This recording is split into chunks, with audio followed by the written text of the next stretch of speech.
전직 대통령 망신 주기냐, 체포 불응 확인이냐. 자, 이 뜨거운 논란 속에 결국 윤석열 전 대통령의 체포 집행 당시 CCTV 이게 의원들에게 먼저 공개가 됐습니다.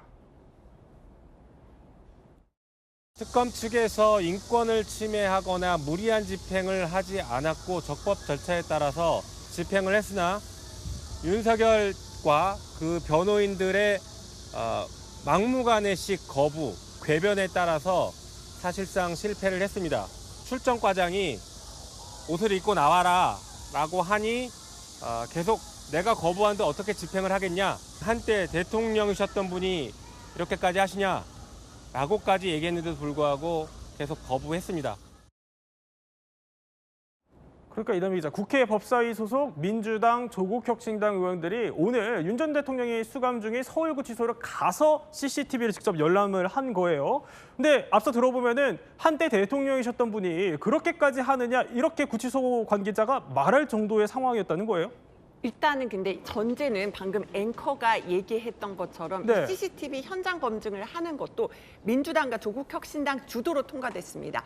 국민의힘 의원들은 가지 않았기 때문에 일단 더불어민주당과 조국혁신당에서 본 것들 위주로 주장이 전해진다는 점은 시청자 여러분께서 참조해 주셨으면 좋겠습니다. 예. 그러면서 이분들이 이제 본 것에 따르면은 그 구치소 관계자가 그렇게 얘기할 정도로 윤석열 전 대통령이 내 몸에 손대지 마라.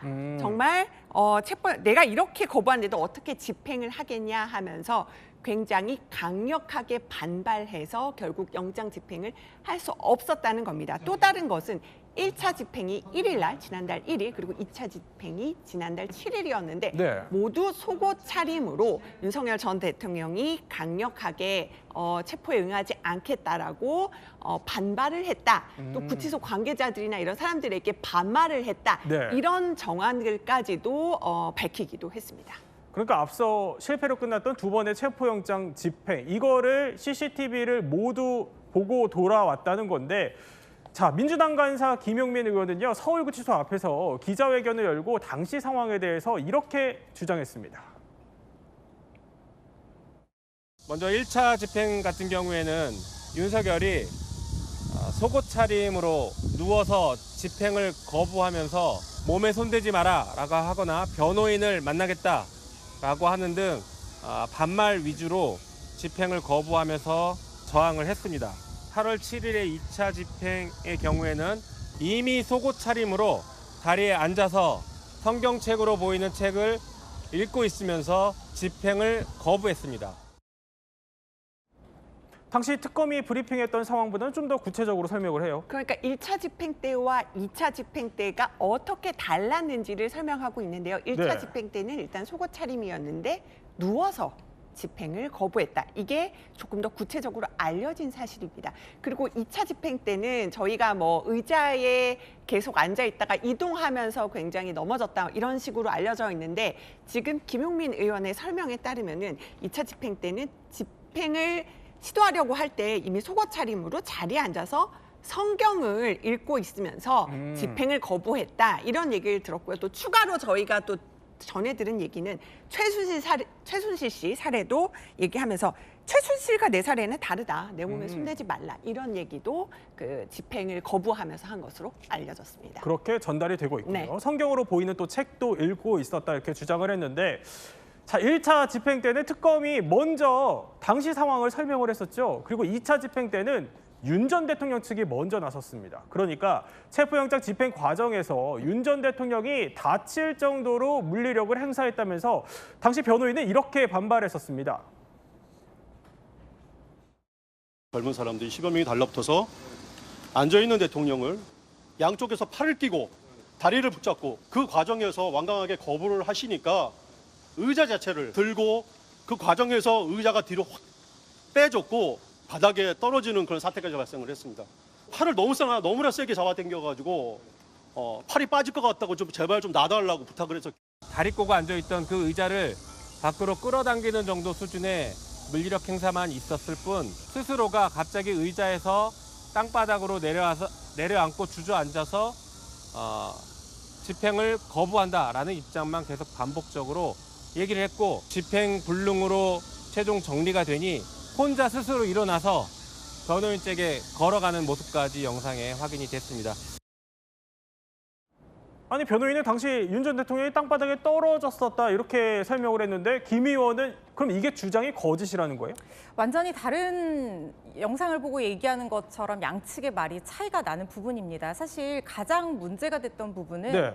바로 이 영장 집행 과정에서 인권 침해로 보여질 법한 과도한 물리력의 행사가 있었느냐 이 부분 가지고 문제가 됐었는데 애초에 윤석열 전 대통령 측 변호인 얘기로는 앉아있는 의자 째로 들어올리다가 땅바닥에 떨어졌고 10명이 넘는 젊은 사람들이 달려들어서 팔을 잡아당기는 등 과도한 물리력 행사가 있었다라고 얘기를 했는데 오늘 영상을 확인한 김용민 의원 얘기에 예. 따르면 앉아있던 의자를 끌어당긴 수준이고 오히려 집행에 응하지 않기 위해서 윤석열 전 대통령이 땅바닥으로 스스로 내려앉고 주저앉아서 집행을 거부한다는 입장을 반복적으로 얘기를 했다. 네.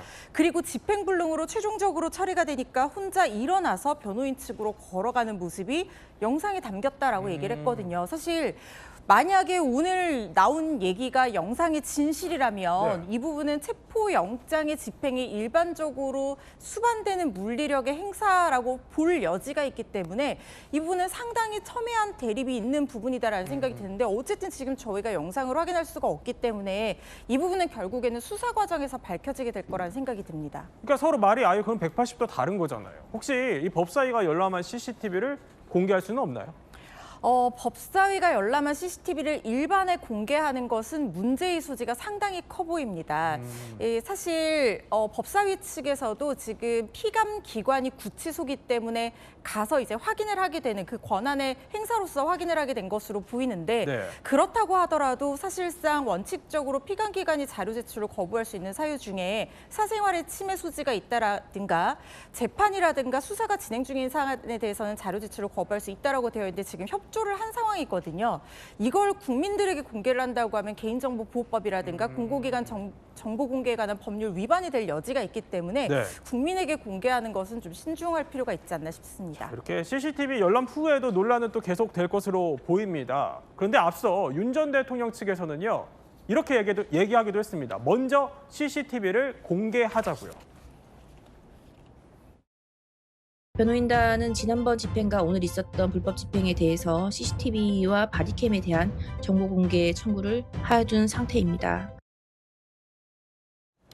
허 변호사님, 그런데 윤 전 대통령 측이 오늘 입장문을 냈는데 자 오늘 이 CCTV 열람은 또 불법이라고 반발을 해요. 왜 그런 거죠? 윤 전 대통령 측에서는 자신들이 정보 공개 청구를 해서 네. 사생활 침해를 받을 우려가 있는 당사자가 스스로 어떤 법적인 절차에 대비하기 위한 자료 제출을 받겠다, 자료를 확인하겠다 정도는 공개의 대상이 된다고 본 것 같습니다. 그리고 이것은 이름 틀린 얘기는 아닙니다. 그렇지만 윤 전 대통령 측에서 아까 말씀드린 것처럼 아무리 피감기관이라고 하더라도 재판과 수사가 진행 중인 사안에 대한 자료 공개는 구치소 측에서 제출을 거부할 권한이 있음에도 불구하고 예. 피감기관이라는 이유로 협조를 한 부분에 대해서 반발하고 있다는 생각이 들고요. 수사가 진행된다고 하면 만약에 윤 전 대통령 측에서 지금 정보 공개 청구했다고 하니까 자료를 받아서 어떤 것이 진실인지 고발 절차에서 다투게 될 것이라고 생각됩니다. 네, 관련 상황은 더 지켜보기로 하고요.